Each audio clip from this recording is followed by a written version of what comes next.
നിത്യഹരിത നായകൻ പ്രേം നസീറിനായി സ്മാരകം എന്ന സ്വപ്നം ഇനിയും അകലെയാണ്. അദ്ദേഹത്തിന്റെ 98ാം ജന്മദിനമായി ഇന്നും സർക്കാരിനോട് ഈ അഭ്യർത്ഥനയുമായി കാത്തിരിക്കുകയാണ് കുടുംബം.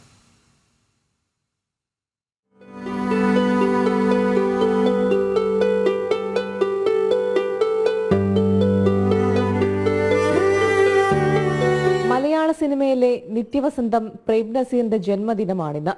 നിത്യഹരിത നായകൻ തിരശീലയ്ക്ക് പിന്നിൽ മറിഞ്ഞിട്ട് ദശാബ്ദങ്ങൾ പിന്നിടുമ്പോഴും സ്മാരകമെന്ന ആരാധകരുടെയും കുടുംബത്തിന്റെയും സ്വപ്നം ഇനിയും അകലെയാണ്. സ്മാരകം നിർമ്മിക്കാൻ വൈകരുതെന്ന അഭ്യർത്ഥനയാണ് അദ്ദേഹത്തിന്റെ കുടുംബത്തിനുള്ളത്. എൻ്റെ ഫാദർ മരിച്ചിട്ട് ഒരു 35 ഇയേഴ്സ് എങ്കിലും ആവും. ഞങ്ങളുടെ ഫൗണ്ടേഷൻ എല്ലാ ഗവൺമെൻറ്റിനും ആപ്ലിക്കേഷൻസ് കൊടുക്കാറുണ്ട് ഒരു മെമ്മോറിയൽ എൻ്റെ ഫാദറിൻ്റെ പേരിൽ കെട്ടാൻ വേണ്ടി. അത് ഇന്നുവരെ നടന്നിട്ടില്ല.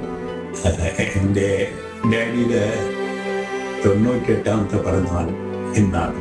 പ്രേം നസീർ ഫൗണ്ടേഷന് വേണ്ടി ഒരു സ്ഥലം ഞങ്ങൾ ഗവൺമെൻറ് അടുത്ത് പലതവണ ചോദിച്ചു.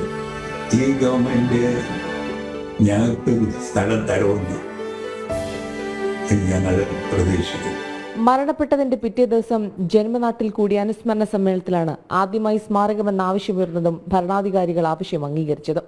എന്നാൽ വർഷങ്ങൾക്കിപ്പുറവും അത് ജലരേഖയായി തന്നെ തുടരുന്നു. സ്മാരകം എന്ന് വരുമെന്ന ചോദ്യത്തിന് മുന്നിൽ കൈമലർത്തുകയാണ് അധികാരികൾ. ജനം, തിരുവനന്തപുരം.